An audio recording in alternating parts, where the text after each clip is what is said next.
in America, by the time you turn 30, it used to mean that you were married, probably had at least one kid, maybe a couple, maybe some on the way. You definitely were somewhat established within your career or what you were going to do for a living. And you probably either had a house or were in the process of buying one. But that's not the case for a lot of Gen Z. We have two graphs today, that we're going to analyze for this episode to try to take a look at what is going on, because every generation seems to have an answer for Gen Z. The boomers, Gen X, millennials, everyone just thinks that they should probably just, work harder or pick themselves up by their bootstraps. And guess what? There's probably an element of that is true in certain circumstances, but it cannot be denied that certain things have changed. Certain conditions have changed that make the environment different from Gen Z. And that doesn't mean that nothing can be done about it. It just means it has to be properly understood, because if you're giving answers that worked under different conditions, well, don't be surprised when they don't work under current conditions.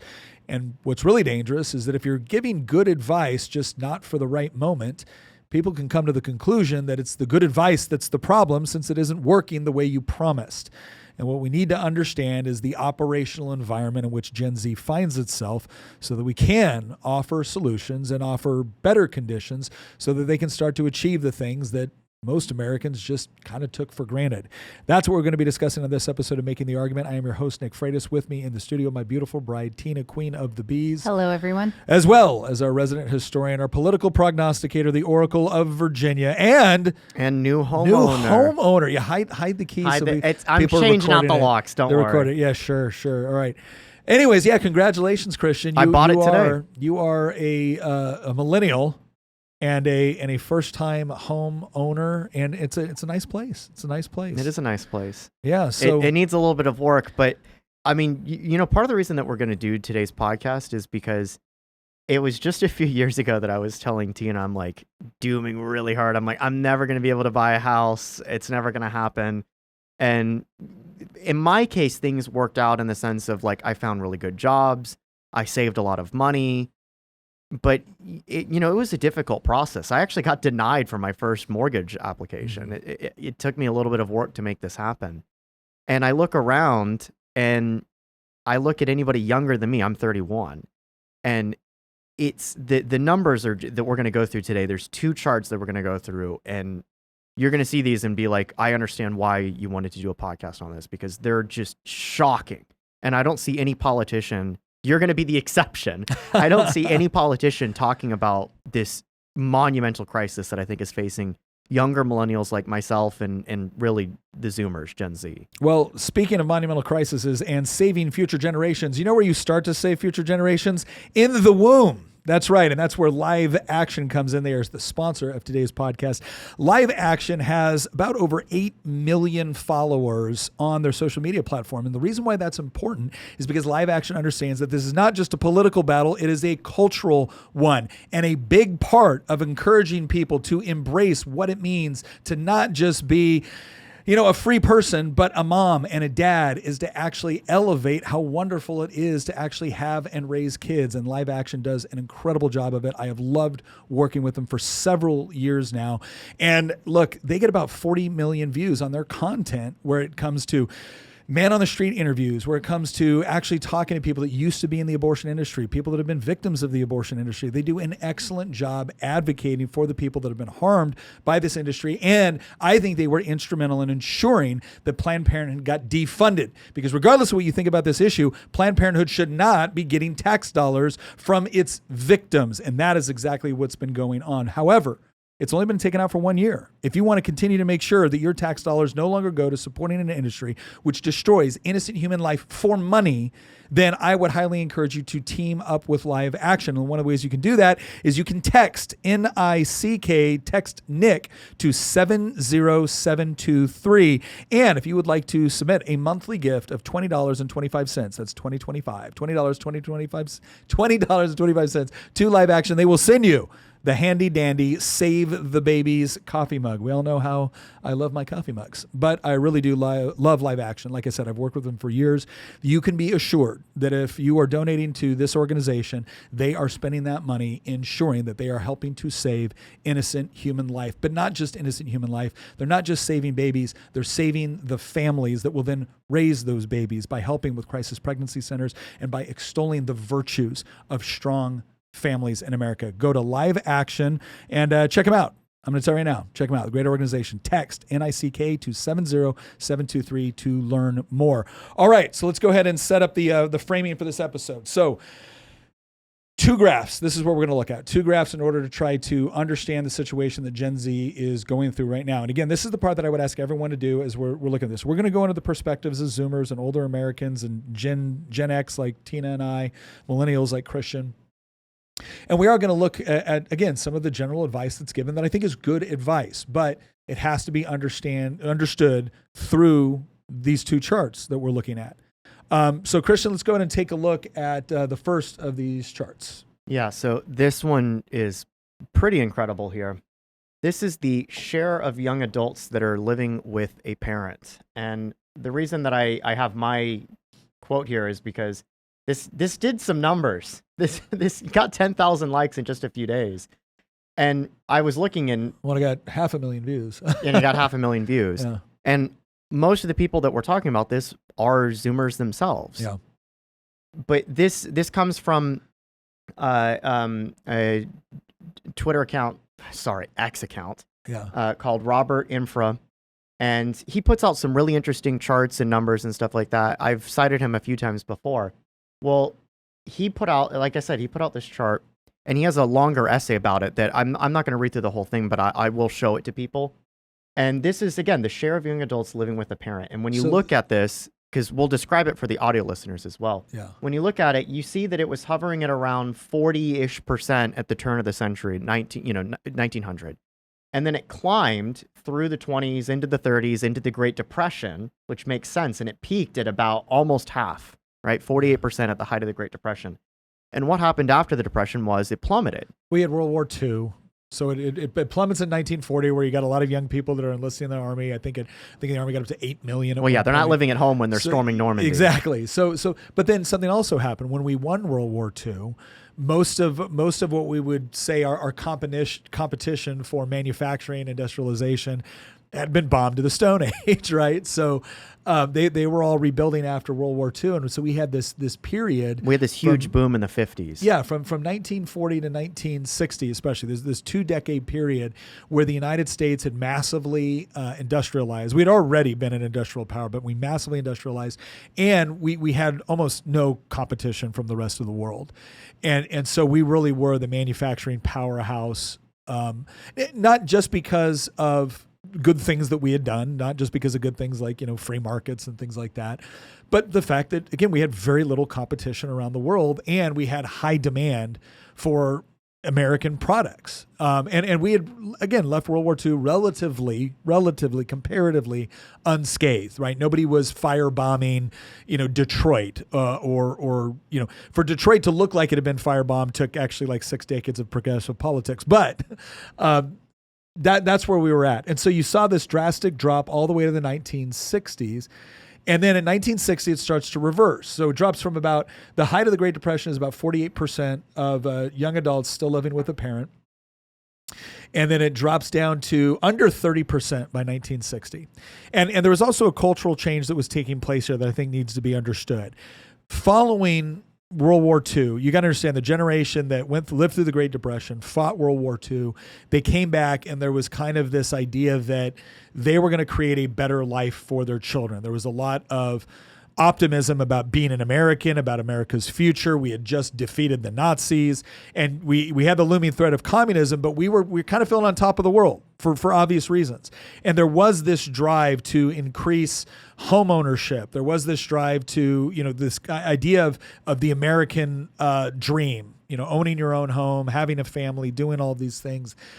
The 40s to the 60s was really, especially 45, post-World War II, was really fertile soil for this idea. You had a very motivated, competent class of Americans under very good conditions that were very motivated to create this sort of environment for their kids. And because a lot of that was creating this environment where they could launch, all of that was taking place. But then 1960, you start to see some changes with respect to, again, global competition. Honestly, even from 1960 to 1980, it's still really at a major low. It's not really until the 80s that you see a jump into 2000. Yeah. And really since 2000, it just climbs I and climbs actually and climbs. tend to think that the abnormal part of this chart is actually the dip. I feel that is abnormal. I feel like fair. human history in the past, usually families don't break apart the way they do now. Usually people are helping to support their families, and everyone starts working and supporting the same family together.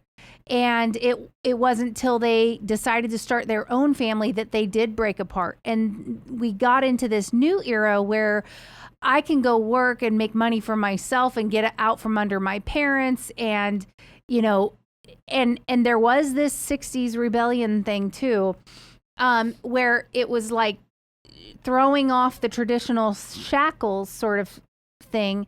And now I'm going to go make my own way in the world. And that really wasn't as much of a thing in the past. In the past, families stayed a pretty close unit. And so I come from a totally different perspective here, and I think the dip is actually abnormal. Real quick, we definitely want to get into that perspective because I think it's an important one, and it's one that doesn't get mentioned very much. But for laying the groundwork for where we're at right now, there's no question that it's at an all-time high. So it dropped all the way down, and now it's back at rates higher than the Great Depression. So regardless of whether you think the dip, going down into the 40s and 50s was even an abnormality, the height of where it's at right now is definitely an abnormality because the only time it's been at that in U.S. history, at least tracking since 1900, right, was the height of the Great Depression right before World War II. And again, it's even higher than that now. And the difference is, the difference is that at the Great Depression, you would expect it. But we're not told we're living in a Great Depression right now. We're told we're living at kind of the height of prosperity, right? It's the NASDAQ and the New York Stock Exchange hasn't tanked. We don't have. No, it's at an all-time high. We don't have people throwing themselves from windows and stuff like that because they just lost everything.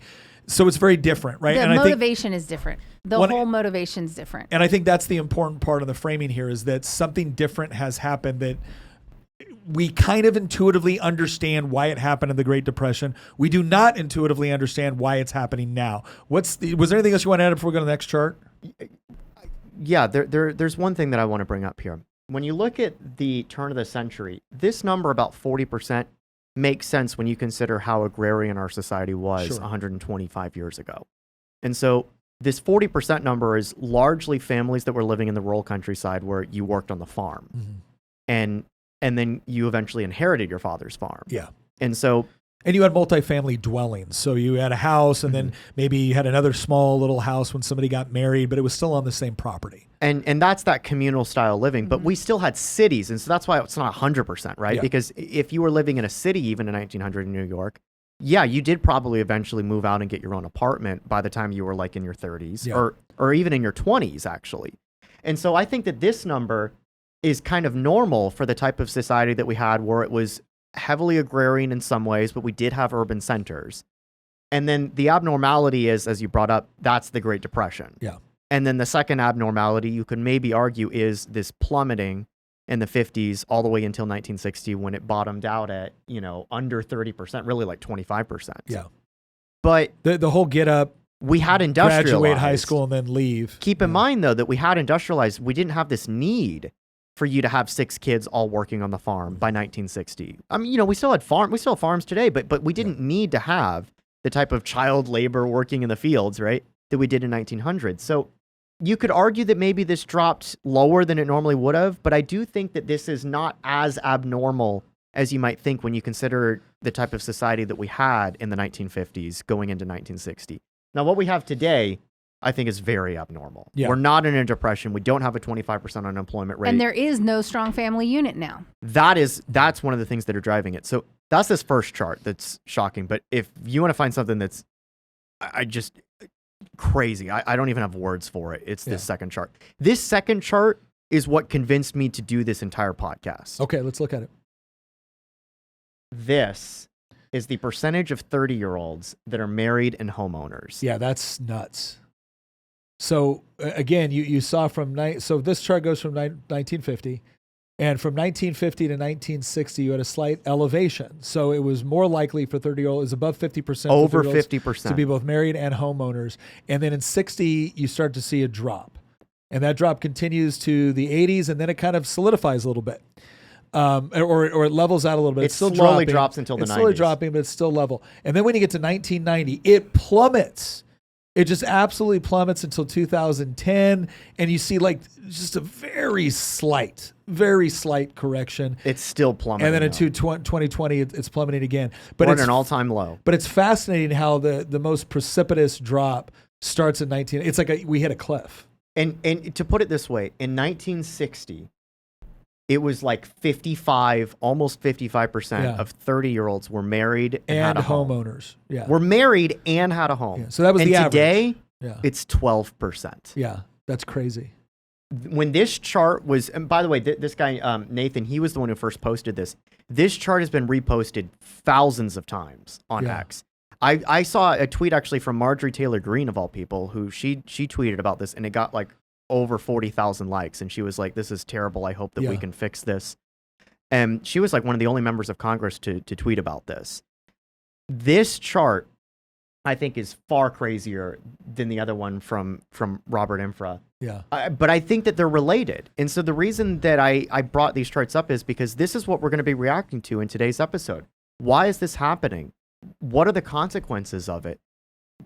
You know, how are different generations feeling about this? Because I genuinely don't think that anybody over the age of, you guys might be the exception, but I really don't think that a lot of people over the age of like 45 understand what's happening right now. It's, if you are my age or younger, you feel like that your future has just been stolen from you. And when you look at stuff like this, and you can just intrinsically feel when you're getting into your late 20s that like, this is not the way that it was supposed to be. I was supposed to be married and in a house by now, and I'm stuck living with mom and dad. If there even is a mom and dad, because so many of them are divorced now too. Yeah. Yeah. And well, everyone at this table comes from a divorced family. Three of us. Let's also highlight the fact that parents have been full on like browbeating their kids into putting off marriage and making sure that they get their career in order first. So because they haven't been able to get their feet under them career path-wise, that time when their parents think it's okay for them to finally find the one and settle down gets pushed off further and further too. Like I feel like parents, like boomer parents, Gen X parents, all the ones that sat there and pushed their kids, no, oh, you're too young to be considering relationships, or they basically snuffed out younger relationships and things like that, which also snuffed out the motivation for getting the career and the house and the stuff. So I think that parenting has put such a massive impose this massive importance on pushing relationships till further down the road. I don't disagree. I mean, as we look at this, so the framing of this is, it cannot be denied that this is a crisis. More people living at home than since the Great Depression. The difference is we don't have the same sort of financial depression or circumstances that we had in the 30s. At least not of the same variety. The other thing too is family since 1990 has dropped off precipitously. We're now only 15% of the population that are 30 are married and homeowners. So obviously you have people that are married, you have some people that are homeowners, but married and homeowners, that's what's dropped off from a height of around 51% in the 1950s. North of 50. Yeah, well, as I said, 51%, a little bit higher. That was the average, right? And in a way, that was the standard. Yeah. So to aspire to. So you have this drop. and now we're kind of at the low rung where you have. We're at a critical rate in the United States right now where only 15% of people 30 are married and homeowners, and you have the highest percentage, even higher than the Great Depression, of people under 30 or young people living at home. Okay. So from the perspective of the Zoomers, right, the people that are really, I mean, these are oldest Zoomer right now is what, low 20s? Like 27, 28. Okay. So oldest Zoomer is like 27, 28. So they're right here. They're right here in the midst of it. So they are old enough to have lived at a time where, this was still, the American dream was still this idea that I graduated at 18, I go to college, I probably meet my spouse in college, we start our careers, and then by the time we're 30, we're definitely in a married house, in a house, and maybe even probably have having a kid. Yeah. And it just none not of that happening. has happened. No, not even close. Not even close. So what is their perspective on why? Do you think? I think that they believe that their future's been stolen from them and that they can't do anything about it. They're kind of powerless. And so Why? they're kind of shutting down. Think about it from this way. It's almost like growing up, I felt this way, and I'm older. I'm 31. Yeah. And so, by the way, I did not meet this cut. Yeah. Because I'm not married, and I just bought a house today. Yeah. Yeah. so I did not. I'm part of this 12%. You're single That's what buying he a said. house. I just said I'm not married. But what I'm trying to say is there's also, it would be nice to see a companion chart that showed unmarried homeowners from that time and this time to see if the number flips. Oh, it's really low. Like I tweeted a few hours ago a picture of my a key and some of the comments from people. I won't bring it up, but like some of the comments from people were like, "Oh, congratulations! You finally cleared this like milestone, this huge hurdle that so many people in your age just can't clear." And like there's dozens of these comments from people. And usually you get married before you get the house. Yes, Typically. And so like you'll rent for a year or two, and then you'll move into a house with your spouse. Usually it might be around the time that you're having a kid too, because you want more space to start the family. And I mean, I can tell you that like when I bought this house today and I told people about it, like the comments were filled with people that were like, "You did what is increasingly impossible for people in our generation." And what they mean by that is really zillennial, right? The youngest millennials meeting the Zoomers, because generations aren't monolithic. Like I'm a millennial, there's not but a strict cutoff. Yeah. I have a lot more in common with my Zoomer sister, who's she's 25. Yeah. Well, actually, she's 24. And I feel like I have a lot more in common with her than somebody born in 1980. Sure. Who's also a millennial. Well, I was born in 79, so I have more common with someone that's born in 85 than I do somebody that was born in 65. Right. Yeah. Right. So that's understandable. So but their perspective is, I think that they just feel like that I don't know what to do, but it wasn't supposed to be this way, and I don't know why this has happened, but I've been screwed over somehow, and I'm just going to shut down. Like they're shutting down. I don't have other statistics to show you. I will at some point near the end of this podcast show this essay from Robert Infra, because it's worth seeing. I'm not going to read through the whole thing, but he goes through some of these other statistics. Like when you look at things like the suicide rate, the unemployment rate, mental the health, labor participation rate, mental health, like all these things are showing that younger Americans are just in a total crisis right now. It seems interesting to me that at previous times throughout history, one of the motivating factors of getting a good job and doing the things that, you need to get a house and whatnot is, success was seen as having a family and then having disposable income.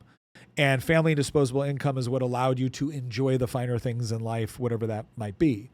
I do think we're living in an interesting time in human history to where you actually need relatively small amounts of income to actually have access to what would have been considered, magic 100 years ago, right? The idea that you can just pick up your phone and access the internet and play games for free, and for $10 a month you can stream thousands of movie titles. Or the idea that you could have a hot shower. Yeah, this would have been absurd to me at 15. Right, that wasn't a thing. The internet was starting to become a thing, but I remember the first like computer we bought. It was like, oh, you have 250 megabytes of RAM. You'll never use all of that amount. It's like now my smartphone has more computer power than the space shuttle did. Right, like so. there is this interesting component where when it comes to just getting cheap dopamine hits, right? It's very, very easy, minimal effort to be able to get, forms of entertainment and things like that. And I do think that factors into things. We're living in that world that the WEF marketed. You'll own nothing and you'll be happy. Yeah. Except we're increasingly not happy. It's kind of like the Matrix, right? It's this idea that you almost feel like you're being kind of eaten away. But you got food, you got clothing, you got housing. There's very few Zoomers that live in the United States who I think feel like they're on the brink of starvation or homelessness. Spiritually, they are starving, though. But that's a difference, right? Well, people need a purpose. They need to feel. So I feel like, first of all, they were sold a bad bill of goods. They were sold a lie. It was like a total bait and switch. Go and do this college career thing and you'll be able to make all kinds of money. And then it was, it doesn't matter what degree you get. All they care about is the degree. So just get it in whatever you want. And so then they start getting junk degrees, and then employers start being like, I don't like these people we're employing. They suck because, whatever. I feel like we're getting more into like the analysis of like what's happening to them. From their here's how I would put it. I remember when I was like 20, 21, a decade ago. That's crazy to say that. And I was thinking to myself, I will be married and hopefully we'll have one kid by the time I'm like 28. Yeah. Well, that was, 3-4 years ago. And you also look at it from the perspective of, you did well in school, you went to college, you got a job immediately following college, you've always stayed employed. It's not as if you were off doing meth somewhere, right? No. Like you did all the things. I wasn't LARPing as the folks from Breaking Bad or anything like that, right? Like, and I didn't do any of that stuff. I feel like I did everything right, or at least everything that was told of me. Yeah. I went to school, I got my degree, I got a job with you technically a couple months before I even graduated, and I even graduated early to take that job. So that's an important perspective, because I think this is the part as we get into the perspective of kind of like older Americans, right? I'm 45, about to turn 46. I think that's part of the. I think there's a couple of disconnects that are going on right now, but I think if you're 25 and you're looking around going, okay, I am lucky to have a job where I make $50,000 a year. And the average house price in rural area that I live, like we live in a rural area in Culpeper, the average house price is like $400,000, $450,000. And I'm looking at my income, and I'm looking at what you got to save to get a down payment. And I'm looking at that, and I'm thinking to myself, there's no way. There's the math don't math. Now the older American comes and looks and is like, well, we've all had our struggles. And that's true, right? Like every generation tends to have some sort of struggle or challenge that kind of defines that generation. And if you were growing up in the Great Depression, you might also be saying, you look at the house in the 1930s and think $2,000. Why didn't you buy 12? Because I was making 4 cents an hour. Right? Well, because they were unemployed. Too. Yeah. I was unemployed. It was, we were worried. We were literally worried about enough to eat. Right? There was no this owning your own house thing. And again, you can look at other generations. You have the generation that fought World War II. You have the generation that was living under the threat of nuclear annihilation under communism. You have the generation that was dealing with race riots and the civil rights movement. You have generations that were the war on terror. My generation was kind of the war on terror generation, right? Many of us went off and fought in wars that we then often, in many respects, became very disillusioned about. So everybody has that struggle that they can kind of point to. But I think the disconnect here is that, again, if you're 25, the war was kind of, you grew up during the war on terror, but you weren't expected to fight it necessarily. If you're Gen Z, might have caught like the trail end of it. And again, but you have been through that period of life where you did fine in school, you got the college degree. It's just that none of the things that you were told that would produce results in which you could look back. You could look at your parents and say, okay, you did these things, and these results were still attainable. Now, as we saw from the chart, right, 90s is when it started to drop off precipitously. Like it's not a slow, subtle curve down like a couple percentage points a year. It's boom, drops. But there was still this idea that it was attainable. It wasn't considered bizarre if you had done this I stuff. think it's utterly unobtainable now. Well, and I Or think considered I think what you also unobtainable. saw in the 90s is something that Tina started to talk about was this idea that the idea of that being an ideal started to wane. Yeah. And so the people that were maybe not choosing, they might have had a house at 30, they weren't married, right? And in part because you started to see different trends with the way that people looked at marriage. And people live together now They in a live way together. they didn't before. Yeah, exactly. So there was things happening in the 90s where it wasn't that I couldn't buy a house because it was totally unaffordable. I wasn't buying it, or I wasn't getting married because, what's the point? If you get the milk for free, as they say, right? So Can I highlight another aspect that is slightly different as well? Yeah. And that is, first of all, a lot of people would save up to buy a home. A lot of people didn't do mortgages, right? And You're talking about way back. way back when. Yeah. And then they started doing mortgages. And we could go into a whole discussion about mortgages. However, I feel like the current generation, Zoomers and millennials, exchanged home loans for student loans. And so the average student loan debt outstanding for people right now is $42,000. Yeah, that's nuts. That's average. That's not including like the average for a graduate, like a master's degree, is $77,000. That's average. And the average for law school is $132, medical school $212. Yeah.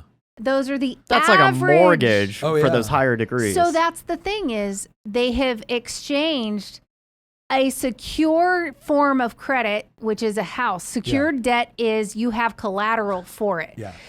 For something actually unsecure, there is no collateral. And the rates are much different. The rates are much higher. And so you've got people paying a mortgage for their student loans, basically. And so it's not that they couldn't have maybe bought a house at some point.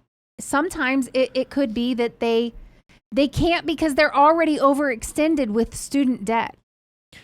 I'm not disagreeing with that. But again, I understand why the Zoomers have the perspective they do. I also think for older Americans that when we look at it, again, I think it's stuff like that. We look at it, it's like, okay, but these were choices. By the same token, I think if you're a Zoomer or if you're a younger millennial, you're saying, but you all encourage me to do these things. You all told me when I was an impressible young kid to do X, Y, and Z. That I should do these, that I you should had take to, on. or you would never amount to anything. Yeah, that I would. And look, I was definitely of the generation where both of my parents were adamant that I had to go to college, that college was the key to success. And part of that too is when you look at back in the day, going to college, like, first of all, there's always been this differential between college educated versus non-college educated when it came to the amount of money you made.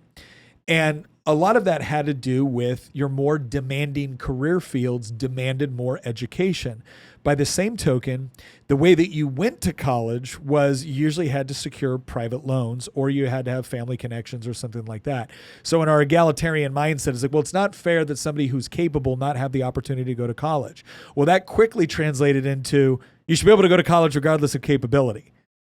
And so, again, all these things influence decisions. But again, from the perspective of older Americans, it was, well, yeah, the people that went to college, got better grades in high school, went into more demanding career fields, and were able to secure the loans that they did, and then immediately went into jobs and industries which afforded them the ability to pay back loans such as they existed.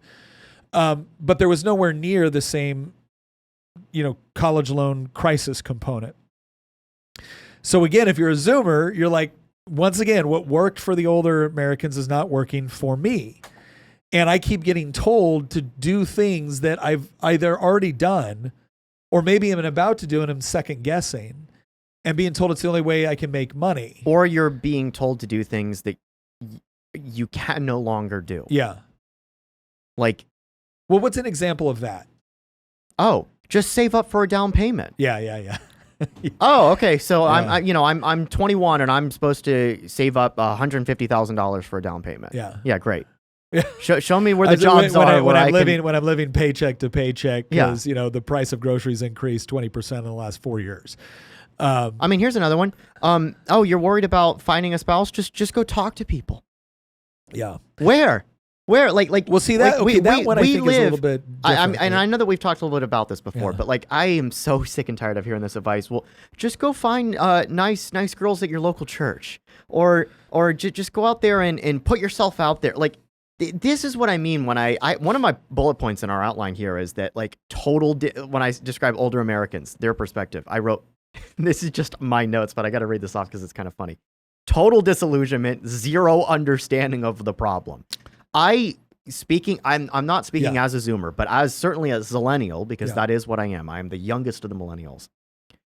I can tell you that there is, underneath the surface, when you talk to like 20-something-year-olds or young 30-something-year-olds like myself, I'm 31. If you talk to anybody my age or younger, I really get the sense that there is an unbelievable amount of resentment and kind of underneath the surface rage that exists directed at older Americans from the 20-something-year-old crowd. I think that's accurate. And I remember once upon a time thinking it was completely unjustified. And I've actually, I'm not that way anymore.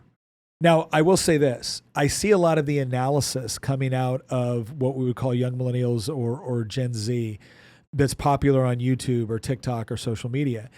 And it's fascinating how much I look at it and be like, yep, wait, what? Like it's this idea where they will start to identify certain problems. They'll be like, yeah, absolutely.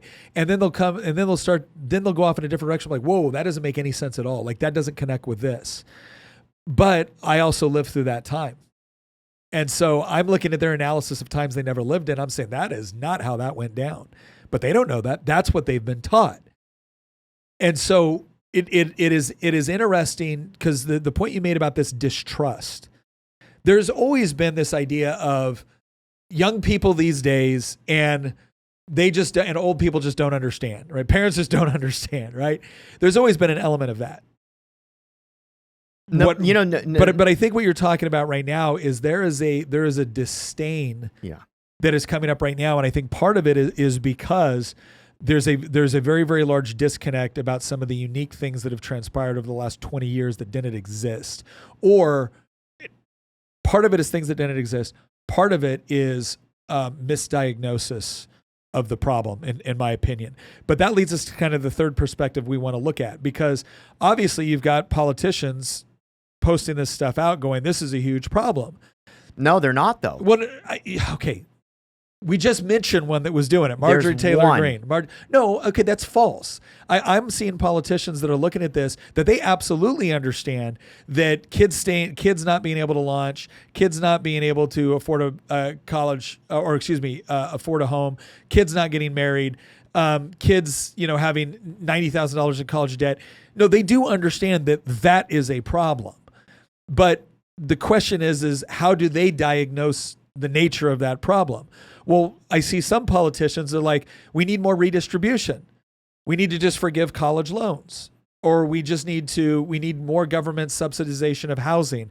Or you have Mamdani, who's doing really, really well with young voters in New York City right now, going, the government needs to take over this housing and basically make it affordable. So I'm not going to accept that politicians don't understand that there is a problem. The question is whether or not they understand the true nature of it, which I think that's debatable. But you're going to tell me Mamdani doesn't understand that this is a problem with young voters and he's trying to appeal to it? No, I'm going to say that conservative politicians are totally disconnected from this, with the exception of, like, Marjorie Taylor Greene is the exception that proves the rule. You know what I see when I see Republican politicians talking about Zoomers? Yeah. They use them as a punching bag. Uh-huh. I remember a few months ago talking about, some of the bills that Republicans are pushing through Congress. Speaker Mike Johnson was going out there on Fox News. I don't have the clip in front of me, but you can look this up. I'm not making this up. And he was like, we're going to stick it to that 28-year-old that's stuck living in his parents' basement that's on welfare. Excuse you? You think that somebody pushing 30 wants to be living with their parents? No, he wants a wife and kids and a house. Now, you can say all day long that, well, we want to get those people off welfare. I'm all in favor of welfare reform. But to use them as the scapegoat and say they're the bad guy, you know how many people that are out there that are abusing the system that are not 28-year-olds? Yeah. Like we have constructed, this is the problem. We have constructed we've built the entire federal government around an apparatus that has its entire existence around how do we redistribute money to boomers. It was boomers that voted for Social Security increases. It was when they were older. But you know what they did when they were younger? It was boomers that voted for massive tax cuts when they were entering the workforce. It was boomers that voted for everything that reinforced the union structure until that fell apart eventually in the 80s and 90s because of things like the Triffin dilemma and stuff like that. It was boomers that voted for hyperfinancialization when they were in their prime working age. And then it was boomers that voted for massive redistribution of wealth towards pension systems when they got into retirement age. It was boomers that voted for massive tax breaks for asset purchases, for stocks, for real estate. It was boomers that controlled our entire government for the last 30-something years and built the entire federal government around how do we redistribute money to this generation? Because why? They're the largest generation. They're the largest voting bloc. It's not Sillennials. It's not Millennials. It's not Zoomers. They've been shafted over and over and over again. And so when we watch these like videos, you sent me a video like the other day, and it was it had some good takes on it. It was definitely a center left perspective because he was very critical of Reagan. Yeah, and he kind of, I think, when he used Reagan's critics to describe Reagan's policies, and that's always kind of a. But let me offer this for a second. Because there is a criticism of the Reagan administration. Yeah. It's not a left-wing criticism. Although I see the left, obviously all the time they criticize Reagan. Yeah. There is a criticism of Reagan that I think Zoomers, and everything that happened after him, that Zoomers might not explicitly know the policies or the people, but they know something has happened in the form of they've been stolen from. And it actually predates Reagan, but this accelerated under the Reagan administration, and that is hyperfinancialization. Yeah.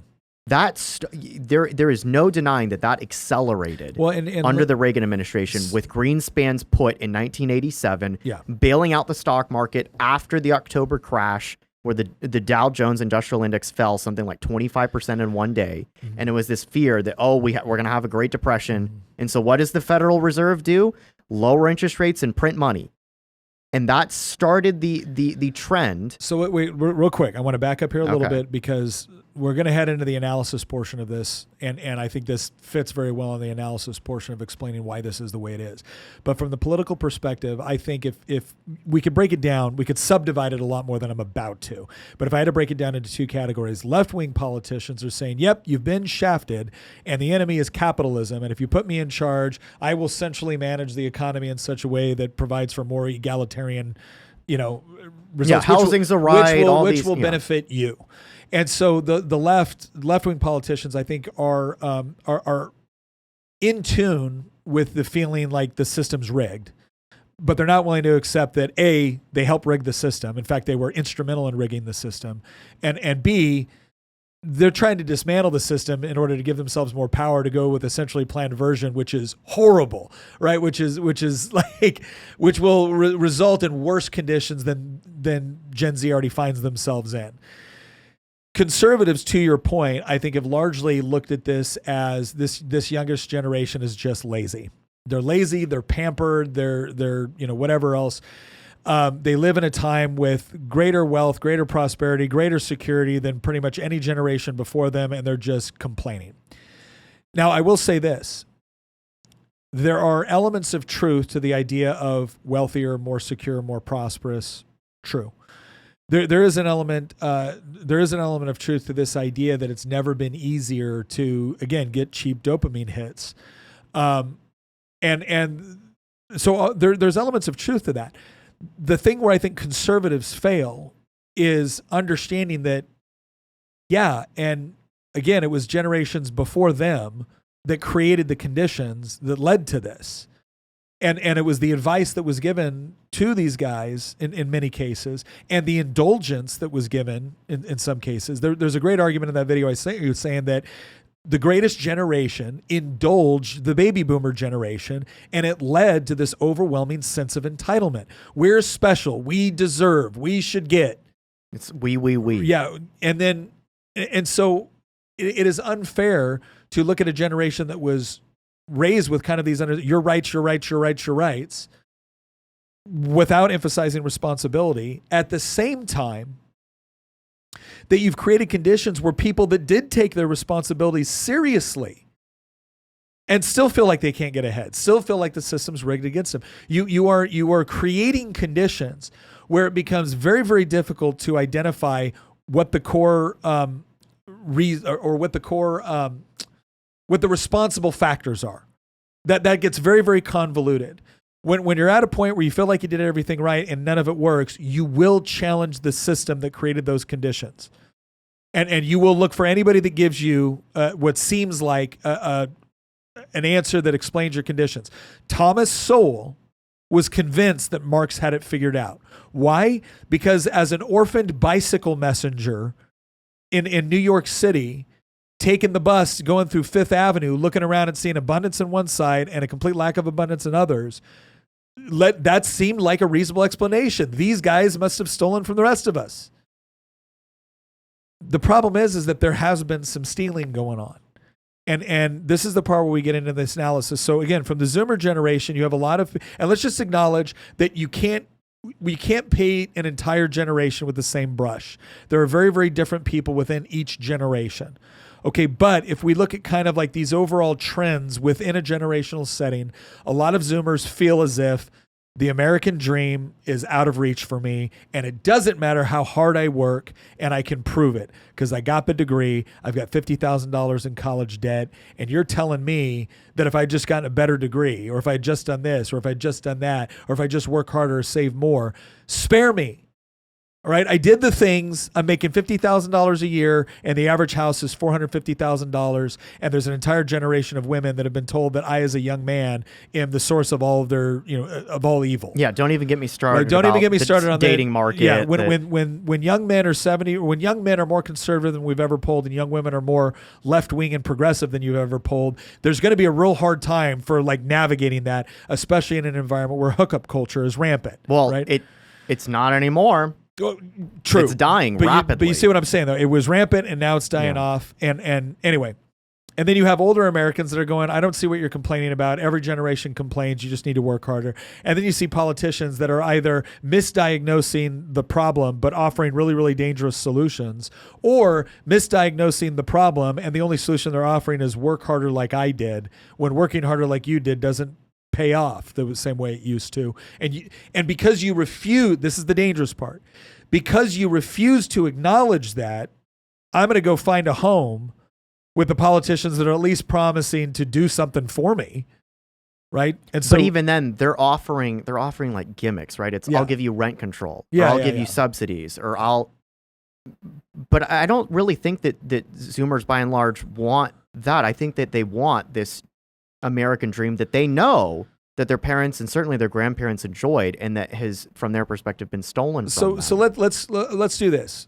The first thing that I think we should analyze now that we've kind of looked at those perspectives, what is really causing the problem, right? Because I don't believe Mom Donnie's explanation that, oh, this is just a bunch of greedy fat cats stole from you, and the way I'm going to make you better is I'm going to steal from them. And the solution is you put more people like Mom Donnie in charge, and the government will run housing and grocery stores, and we'll live in this egalitarian society once we seize the means of production. Yeah, they've tried that, right? Russia tried that. Cuba tried that. The Eastern Bloc tried that. Venezuela tried that. And what ends up happening is they end up stealing a bunch of resources from the people, guilty or not. That's the other thing that needs to be taken into consideration. These politicians never distinguish between people that actually legitimately made their money through hard work and the people that made it through what you could call a form of advanced theft. And then the end result is that you just destroy everybody's incentive to invest and to build and to own, and you end up with something far worse. But let's be honest, hyperfinancialization, which by hyperfinancialization, what we essentially are referring to is this idea. The stock market replaces the real economy. Yes. It's speculation within the stock market, which is only reaches this level when you're dealing with an inflationary marketplace where the Fed's just printing dollars to save the stock market. So essentially you have boom and bust cycles. And the way that we keep the economy going is periodically the federal government prints a bunch of money or makes interest rates low. We prop up asset values, because who are the ones that own assets? Boomers, Gen X. It's older people. It's older people. And older people. So in order to make sure that they're happy and they keep voting for us, and both parties have been guilty of this. The government has gotten to a point where recessions are not allowed. Market corrections are not allowed. Not because they just upset their voting base, their older voting base, which is true, but also because the government is collecting revenue from the bubble in the form of capital gains taxes, which are at an all-time high as a percentage of government revenue right now. Yeah. So this is getting to a point where, like, if you had a 2008 style market correction, that's a big correction, right? That's a recession. The government would take a enormous hit, even larger than the one that they actually took in 2008, because the federal government is also benefiting from the everything bubble. Yeah. But and this is only possible because of really it's fiat currency that's driving this. Like we went through fiat currency and government spending, and it's a self-licking ice cream cone because the government wants to spend without taxing, right? Because taxing is unpopular. And so how do you do that? Well, you can get loans. Well, what happens when your bond market sucks? Well, okay, you can print money, and that's what happens with unrestricted fiat currency, which is essentially what we have now. And so the government prints more money, and the people, and again, the biggest lie is that everyone suffers under inflation. That's not true. The people that actually put all their money into assets or get the full value of that money when it's first printed, they benefit from it. So that's what's so pernicious about this, right? Is that it would be so for instance, when a flood comes in and wipes out everybody, different people are impacted at different levels, but nobody thinks, wow, floods are awesome.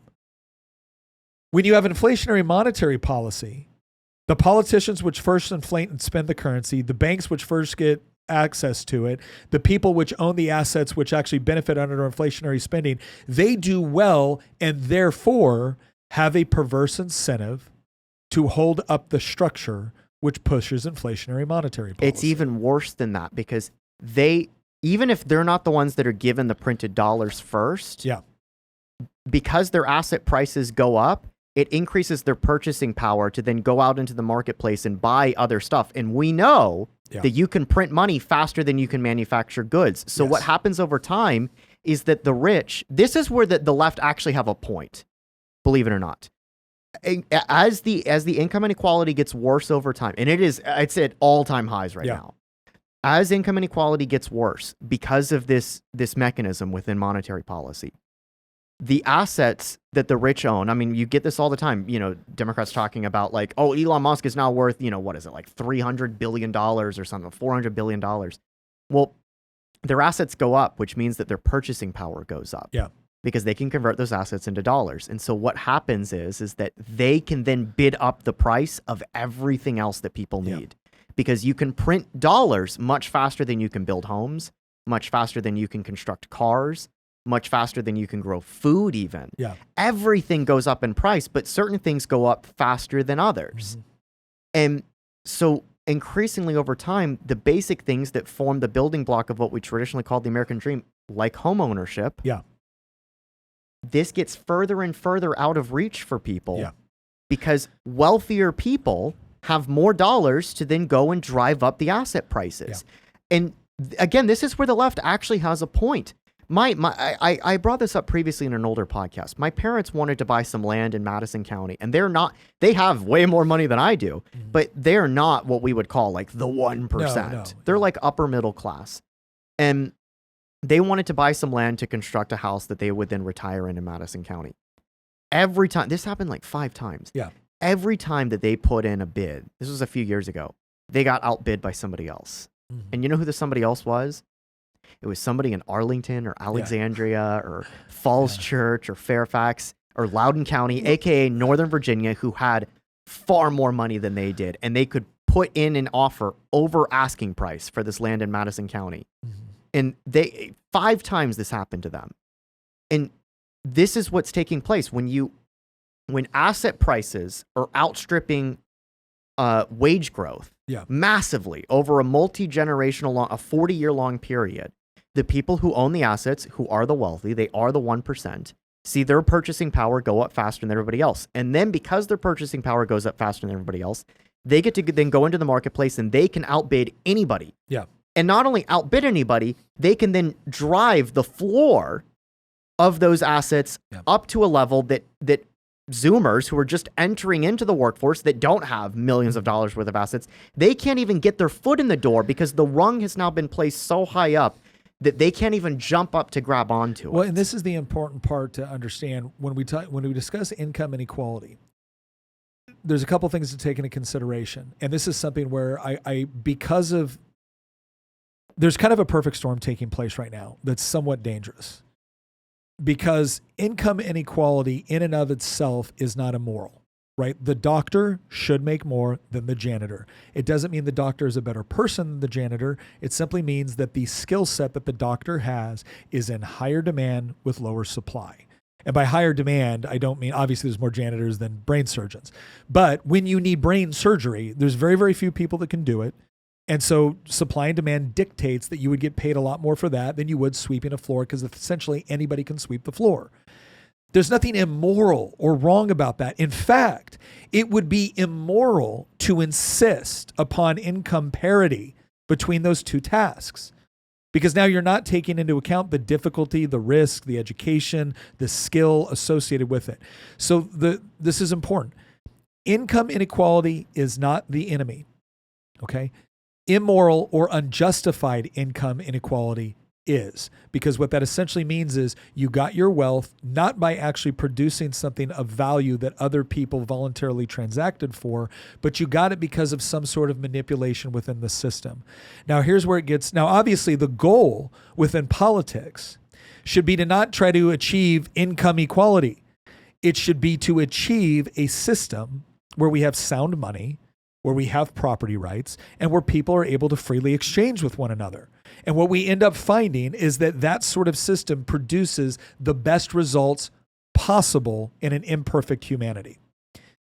But that's not what we have right now. We have certain aspects of that. You can own property. That's a good thing. You can generally freely exchange. That's a good thing. But then you have all this government manipulation of the economy that unnecessarily and inappropriately benefits some over others. Here's the most dangerous part of that. Let's say you're wealthy and you got your wealth because you built a company and you took great care of your employees and you created an incredible product that everybody wanted to buy. They just couldn't wait to buy it from you because it made their lives better. By any metric, you have done a good thing. You have done a good thing. You have been a net benefit, not just to yourself, but to your customers, to society, to the people you employed.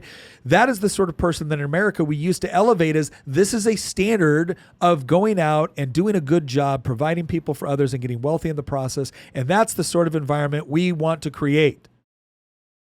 But now you've got that wealth and you're looking around and you're like, well, crap. I can't buy the things that I used to buy, or I can't invest in them. Maybe you said, I want to invest in other businesses to do the same. I want to use the money I have to invest in other people to be able to create good businesses, and I'm going to get a return on that investment. And that's a good thing, right? It's a good thing for me. And maybe I get a big house and I get a big yacht, and guess what? Who cares? Because you earned it. You did a good job, and you helped other people do a good job in the process. All of that's beneficial. The left-wing politician doesn't make any distinction between that guy and the guy that cozied up to politicians and ran an NGO and made millions of dollars by being close to the politicians that were taking tax dollars and allocating it in a way that worked best for them to get reelected. And you know who else won't either? But here's the secondary problem. If you're the wealthy guy and you understand how over-financialized marketplaces work, where do you invest your money? You invest it in the assets. Why? Because it makes sense. You may donate to every single politician that fights against inflationary monetary policy, that fights against this sort of government manipulation of the economy. But in the end, where do you put your 401k? Do you just stand on principle? And I'm not going to invest in the assets that are going to go increase in price during inflationary monetary policy? No, you do what makes sense based off of the economic conditions you find yourself in. But inevitably what that does is help perpetuate the problem. And so you're going to get to a conclusion where the 25-year-old is not going to sit here and be like, let me properly analyze all of the mistakes that got made starting with the creation of the Federal Reserve over 100 years ago. Where you're going to get to a point where the politician that says that guy that has everything is the bad guy, And you that have nothing, even though you've worked hard, you're the good guy. And so the solution here is very, very simple. You elect me, I take from that guy and I give to you because you're entitled. You've worked hard, you followed the rules, and you've been shafted. And there's an element of truth to all of that. But the solution they're offering is incredibly dangerous because it doesn't create the sort of incentive structures to get us out of this. Now, here's what I want to ask you. What would it look like if we could recognize that, yep, Gen Z has a point. And yeah, there's a lot of people within Gen Z that have decided to be lazy. Let's acknowledge that too, right? There are people in Gen Z that have just decided to be petulant little brats, but that doesn't describe all of Gen Z. There's a lot of Gen Z I know. I just spoke to a room full of them and they're sitting here going, Nick, I want to work hard. I believe in my country. I believe in God. I want to get married. Like, what do I do? Because it feels like that stuff isn't rewarded anymore, right? So here's the question. Let's make this kind of our final analysis. What needs to happen in order to elevate the noble things that we believe in and once again make it profitable to do? Because the definition, in my opinion, the definition of a strong and honorable society is one where doing the right things, the genuinely right things, pay off, right? The incentive structures are properly aligned to where when you do the right things, the society rewards that because it's a reflection of reality. And a broken society is one where you actually benefit by doing the wrong things. And right now we've increasingly moved from a society where you are naturally incentivized to do the right things because it was good for you, good for your community, good for your family, good for your country, into one where you are almost forced into doing things that take care of you and your family, maybe, right? But don't actually create good conditions for society. So what do you think needs to happen? So the economist Lynn Alden has this phrase that she likes to use where she talks about what's going on here with things like hyperfinancialization. Yeah. And it's a Breaking Bad phrase, to go back to that, where she says, nothing stops this train. That's a line from the show. I don't know how to stop the train. Yeah. Somebody actually asked her on X a few months ago, like, what would you do? Right? You know, you're Elon Musk, you're Trump, and she just flat out said, I couldn't stop it if I was the president or if I was Elon or Doge either, which was like a very sobering thing because she studied this for a long time and she understands what's driving this. And it's fiat. It's the status of, the dollar status as the world's reserve currency. It's the Triffin dilemma. It's all these things. She doesn't think that she believes, and I agree with her, that this is going to continue until something breaks. Yeah. I don't know how to stop the train until it just flies off the rails. And can I just stop you right there? I don't disagree. I'm not asking you to, here's what I'm saying right now. I'm not asking you to develop a practical way that we can slowly redirect the train or stop the train, or I'm not asking for any of that, because I also look at the complexity of the problem, and sometimes people overcomplicate things. When I say the complexity, I don't mean that there isn't ways that we can fix this. What I mean is the incentive structures have been built in such a way to where what it would take to solve this would cause so much immediate pain that it is politically unacceptable. And when something is politically unacceptable, it generally becomes unacceptable all the way up to the point to where you get something catastrophic. And the catastrophe which inevitably takes place becomes the correction. Put it this way. Remember when Trump had his Liberation Day announcement with the tariffs, and it was like immediately the same day or the day after, markets tanked, yields went up, the bond curve yield skyrocketed, which implied that was capital flight. Because if the markets were tanking, you would think that bonds would be dropping because people would be rotating the money into treasuries, or vice versa, right? If the treasuries were collapsing, you'd think, oh, well, that means because the stock, everybody's piling into the stocks. Both of them going in the same direction, basically, down and down. Well, the yields going up, aka bond values going down, implied capital flight. That was people pulling their money out. Yeah. Like foreigners also pulling their money out and leaving the country. Yeah. And then Trump had to back off from that. And now he's slowly reincorporated many of these tariffs, but he basically backed off of the we're going to do this all at once. The goal with the tariffs was to address an attempt to address the giant trade deficit that we have. Yeah. The goal of Doge was to address the giant budget deficit that we have. Yeah. And both of those things are a big problem. And I have to stress this because there is this free market impulse that's like, well, what's the problem with having a big trade deficit? The last time we had a trade surplus was in 1978. Yeah. You cannot have a country run forever with a perpetual trade deficit. Even within a free market, that can't happen forever. Mm. If I have if I'm perpetually running a trade deficit, it's with a store. I've used this before. I love Chick-fil-A. I spend way too much money on Chick-fil-A. Well, that's than I the should. difference. You can have a I can only do deficit. it because I have a positive balance elsewhere. Yes. But a country as a whole cannot run in perpetuity forever a trade deficit because it would eventually run out of money. Some sort of parity needs to be established. The only reason the currency would be revalued to force the country to stop doing that. We don't have the ability to have our currency correct itself to fix that problem because we're the reserve currency. So what the tariff is in effect is a form of price discovery. Because there is no price discovery with our trade balance because the system is broken because the dollar is the reserve currency. Well, likewise, there's nothing that's stopping us from just perpetually running deficits until something breaks. Why? Because there's a perpetual bid on our treasury bonds. The whole world wants them because they need dollars. And so we can keep this going forever. But these are the two things that are driving this on a monetary side. And so that's why I said, and this is why people like Alden say, like, nothing stops this train. I don't know what can fix that short of just something breaks and you can't run the train any longer. Yeah. But you know what? It's not just hyperfinancialization. That is only half of, and this is what we focused on in today's episode, but that is only half of the equation because there's a cultural and social component of this that was largely left out. And I get why it was left out in today's conversation, but you know, this chart, it's not just homeowners. It's married too. Yeah. And I think that the crisis that's facing Zoomers is a twofold crisis, just in the same way that the crisis facing us financially is a twin deficit, trade and budget deficit. Well, from the Zoomers' perspective, it's a material deficit insofar as hyperfinancialization has driven asset prices well out of reach, and now that's creating inflation in the real economy for me, and I'm being left behind. And basically, unless you're a politician or a boomer, like, you're being screwed. Mm-hmm.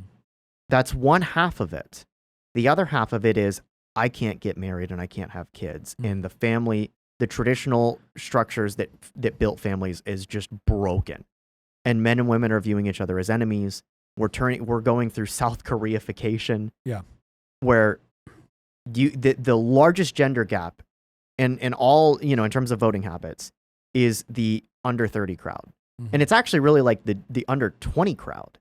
Yeah. And so I think that those are the two problems. One is a problem that can't be fixed because of, you know, political you get voted out of office, basically. Who wants to be the president that crashes the stock market and then, you know, tells boomers, sorry, you're not getting your Social Security checks? Like, nobody's going to do that. Yeah.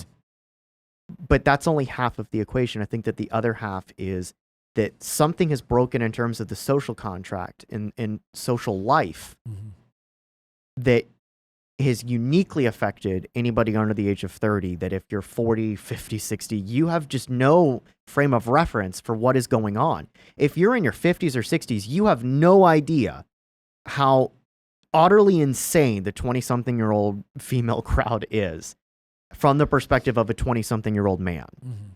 There's no connection to be had there, and so therefore there's no dating, there's no courtship, there's no marriage, and there's no family formation. Well, let me. So I think that's insightful because I do think it's important. Sometimes we overly politicize and overly kind of break it all down to economics when we realize that the political and the economic are obviously valid and important, but they're usually in service to something else. There's something that kind of, you know, obviously the economic is always a component of our life, but we don't primarily identify with our job as much as we do, you know, our social arrangements, whether it be family or friends or whatnot. And then the faith component as well, I think, is really important. The faith component is something that has been kind of denigrated over a long time. We even have people in our audience that stop talking about the God stuff. Like, how's that working out for you? But here's what I would say. I think when we look at the economic conditions, I think it's inevitable. I think you have to come to the conclusion, and I think you were hinting at this. There's a moral component to that. There's a moral component that creates the economic conditions. And I think this is why so much of this is so interwoven, and it's really, really hard to detangle a lot of it. And it becomes really, really easy to misdiagnose if you don't get to all of it, and which is way beyond our capability here in the last few minutes. But I'll put it this way. From the political and the economic side, I think what people need to realize is anybody that is offering you a simple solution, the right will typically offer you, grow your way out of this economically. The left will offer you, vote for me and I'll redistribute wealth in a way that's more equitable and fair. The right, I'll just be honest, the right is the ones who actually understand the scope of the problem, understand that there's no way to get through it without pain, but pain doesn't get you reelected. The truth does not get you reelected. All right, let's just make that very, very obvious. If voters don't like that, then you can start voting for people that tell you the truth. There you go. I don't hold out a whole lot of hope spending, quite some time in electoral politics. I know the number of times I had to make friends of mine mad because I refused to vote for the government spending they wanted. And they hated all government spending except the ones they wanted. And when you're telling them like, okay, but we're this degree in debt, or this is the problem, or we have to correct and we have to make hard choices. The idea is that Americans seem to believe there's healthy optimism, and then there's ignoring reality. And nothing about being American makes you so special that you can ignore the basic laws of economics and human behavior for decades and expect to get out of it without any blood. Bad things are going to happen as a result of the financial system that we've created. And it hasn't been created, quote, by capitalism. And it hasn't been created just by greed. Like, I hate that idea that I can sit on my couch and be greedy and that will impact everything. No, greed leads to actions. Actions leads to the sort of problems and conditions that we find ourselves in. So politically, what it would take is for someone to say, look, we are going to mitigate the pain as much as we possibly can, but here's the reality. You cannot have you cannot have a massive federal welfare state the way we've established it. It disincentivizes all the positive things while incentivizing self-destructive behavior. You cannot have federally mandated and managed retirement systems. They don't manage it well because politicians are more interested about getting reelected in the short term, which means no, you don't get your Social Security in perpetuity because it is a horrible way to run it. And the good news is you can actually have something better, but you can't have what you currently have. And if you're going to insist on having what you currently have, well, then let me explain what you're doing, boomers. You're insisting that your grandchildren and your great-grandchildren basically suffer economically so you can do even better than you're probably doing right now. Because regardless of where you see your own circumstances, it's probably better than what the average 24 or 25-year-old can appreciate or experience. So if you're going to insist that you want things to be even better, then you're doing so on the backs of grandkids and great-grandkids that, quite frankly, are looking at you now going, you know what? You don't get to mortgage my future so that you can have extra. You don't get to do that. That's a reality. And I know that's going to be really unpopular with some people. And I'm sorry, but that is the reality. The other thing when it comes to government managing Medicare and Medicaid and all this other stuff, I don't want to hear any of your arguments about how altruistic and nice and how you care about people. You have damned them to a system that will fail because the only way it can be sustained is through inflationary monetary policy. Okay? So get this through. It doesn't make you altruistic to just say, well, we'll just tax billionaires more. You have set up an asset system that allows them to be able to navigate it, while then getting people to addicted to a welfare system that is unsustainable. Okay? That's not altruistic. That's not kind. You have not taken the time to understand the second and third order effects of what has been established. So let's just get over the fact that the government was ever capable of successfully running these programs. It wasn't then. It isn't now. It will not be in the future.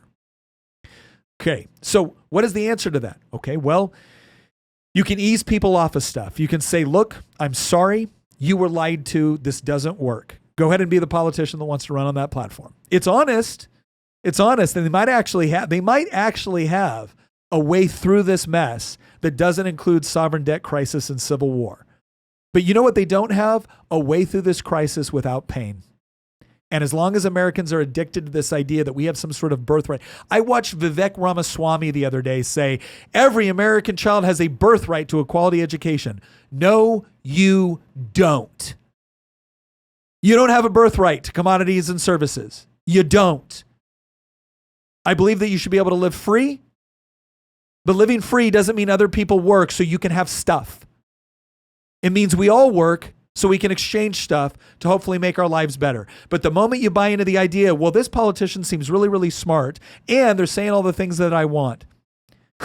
That guy is really good at getting elected. I promise you they're not very good at actually running society. So the bottom line is the moment we are ready to accept pain, and I mean serious pain, in order to get through this, then I think we can actually get through it. And I think we can actually get through it to something that's better on the other end. The question is do we have an electorate that's willing to accept that? Right now, the answer is unequivocally, no, we do not. No, we do not. And so what you're going to do is you're going to bounce back and forth between politicians that promise you everything without any pain. They're just going to punish the billionaires or the people that you don't like. And believe me, you're never the person they don't like until you are. And then you're the source. Then you're going to have people on the right that say, we can grow our way out of anything. We're Americans. And if you don't believe so, you're not patriotic. There are certain rules which govern reality. And I'm sorry, you're not getting through them without a certain element of pain. So that's the black pill portion. Here is the positive portion. I was just at a Young America's Foundation event up in DC, and it was college students. And I was watching a room full of young women and young men come together and discuss issues and discuss policy and discuss life. And what was fascinating to me was, they wanted to discuss politics and they would have been interested in an overall discussion about economic policy. But the preponderance of the questions actually came down to what you were mentioning, Christian, and that was this idea of how do I build strong families? And they were willing to listen. They were willing to listen as you sat there. And I remember looking at it, I spoke at the men's luncheon, and the women's luncheon was going on next door. And the men are like, how do I find a good wife? And I'm like, well, I got good news. You are in the right place to look for one because you're in a place where you actually have shared values. And that doesn't mean it lines up 100%, but you are in a place where you've given yourself the best possible position to actually meet someone that shares the principles that you need in order to build a strong family. Because I believe this so much, I've left politics, ladies and gentlemen. I believe this so much. Look, I am 45. I could stay in my seat for the next 30 years with minimal effort. I could play the little games. I could rise through House leadership. I could do it. People ask, why did you get it after 10 years at a point where you've got more followers than any other state legislator in the country? I think that's a true statement. If it's not true, it's very, very close to being true. So why get out? Because I honestly believe that the way that we're going to save this country is actually through the family. And I think that it's not that the political doesn't matter anymore. That's why we still discuss the political. But the more I can help young men and young women find each other who want to build a strong family built on faith, built on logic and reason and shared values and principles, that are willing to raise and educate their kids, that are willing to actually live in community with other people that have similar values, that's what I believe actually helps you weather the storm. And the reason why I believe that is true is because if you look at Tina and I, we shouldn't have made it. We absolutely 100% shouldn't have made it. It's the one area where Christian and I sometimes will get in fights where he's like, you don't understand. And I'll be like, I will understand. I grew up in a different time to some degree, but I'm close enough in proximity to understand that. And I'm sure as hell know what it is to not have ideal circumstances. And I know what it is to be in those ideal circumstances and make a ton of mistakes and still manage to make it through. And it's not because Tina and I were special or unique or just smarter than everybody else. That was not it. It's because I believe that there are certain fundamental principles that just work. They just work. And it doesn't mean it's easy.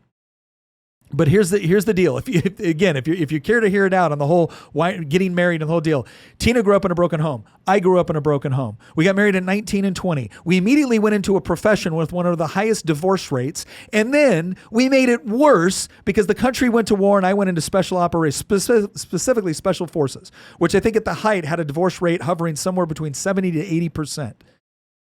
For the first 10 years of a marriage, I spent 5 years away from home, through training, combat deployments, and other deployments. Right? We constantly found ourselves in situations where all of our friends were getting divorced. And at the same time, Tina's now having to raise kids within those conditions. And oh, by the way, we lived about 11 hours away from family when all this was going on. So it's not like there was this robust network of friends and family that were coming in. We did have some very good friends, very, very good friends. And we did have some family that really did try to come up and be a part of that and help. So I'm not claiming that we just did it all on our own. That's not the case. It never generally is. But what I am saying is what you should feel good about is that regardless of the situations around you, that when you focus on the things that you can have the most control over within your life, what you can do with respect to your own faith, what you can do with respect to your own capabilities and skills, what you can do with respect to the relationships that you build around you. I promise you, if you spend most of your time focusing on all the things that you can't control, you will inevitably come to the conclusion that you are doomed and there's nothing really you can do about it. If, on the other hand, you actually spend time focusing on things that you can control and spending time with people and fostering those relationships and that community with people with shared principles and values, you will be shocked at what it is that you can accomplish, what it is that you can weather, regardless of what the stock market says or what the current political class does. Now, that is not to say that you are not impacted by those things. You will be. And that's why you have to remain engaged in it. But if there's one piece of advice I could give to everybody when it comes to monitoring this, and something with Generation Z, is that I do think that we are seeing something, especially within the very young. When you actually poll people in their low 20s, when you take it up to 29, all of a sudden you get these mixed results. When you look at low 20s, that's where you start to see this convergence again between young men and young women. You're starting to see young women reject what's going on as well. Not to the same degree with young men. That's still a very real problem, but you're starting to see it. And what I would tell both men and women my age, you have an obligation to once again mentor and instruct, because they're starting to see that the system that they were brought up on has failed them. They're starting to see that, no, I can't just go to college, get a degree, and be insured a good life. They're starting to see that what they've been told about hookup culture doesn't apply. They've started to see that rampant hedonism and looking at everything from an economic perspective instead of a moral one doesn't work. And so they're looking around for what has worked. And you have an opportunity to actually step in and mentor in a way that's incredibly critical at a time where this generation's fight, I'll put it this way. Reagan had that quote that freedom is never more than one generation away from distinction. It isn't passed through in the bloodline, that it has to be defended, supported, and passed on to a future generation to do the same. And really what it is that future generation can choose whether or not they want to pick it up. And right now what you're seeing within Gen Z is their question on whether or not they want to pick it up or just write it out. And the only way that they're going to be convinced that it's actually worth fighting for is if enough people are actually willing to step in and speak some sort of like not only truth into their lives, but some sort of vestige of hope. And the one thing that I absolutely believe about a life which is built upon faith and which is built upon building something with another person that you love, even if that person may be difficult to find right now, is that it's worth it. Tina and I know what it's like to have next to nothing. We know what it's like to be in difficult situations. We know what it's like. She knows what it's like specifically to not know if I'm going to come home. So all of these problems can be overcome. And so what I would encourage everyone to do is, while we engage in the political, while we engage in everything else, refocus on the things with which you do have control and go through life with other people that share those values. Because when you have that tight-knit group of friends where you know if something were to happen tomorrow where I were to lose it all, I have friends that would actually come in and help. Not a government program, not some distant politician promising things that they can't possibly deliver without stealing from somebody else. But I actually have a network of friends that would be there for me and I would be there for them. You can build something from that. You can build something from that that allows you to weather some pretty big storms. Tina and I know what it is to have our power turned off and to not know how we were going to pay the bills. And we know what it is to be doing pretty well. But I would not trade, please believe me when I tell you this, I wouldn't trade for the moment where I was sitting there feeling like an absolute failure because we were cold in the winter because I wasn't doing enough to be able to pay the bills. I wouldn't trade that moment. Because when you've endured the difficult together, when you've endured the difficult with other friends that you know you can count upon, you know that there's more to life. You know that there's more to life than just the economic. There's more to life than just the comfort. And I feel like going through that makes you capable of accomplishing so much more than you could if you hadn't gone through it. So as you look at the current circumstances, and I know in some ways they seem bleak, I really do think there's reasons to focus on the good and to build those relationships. So before I ramble on or repeat myself anymore, I would just say, don't lose hope. Don't lose hope. I still think we got a lot here that's worth fighting for. And I do think we have a whole lot that we can salvage. And I think if we do it right, we can actually learn some lessons from this that desperately need to be learned. And if we learn them correctly, we can actually build something that's even better than what we all look back on with fond memories. Once again, thank you very much for joining us, and we'll see you next episode.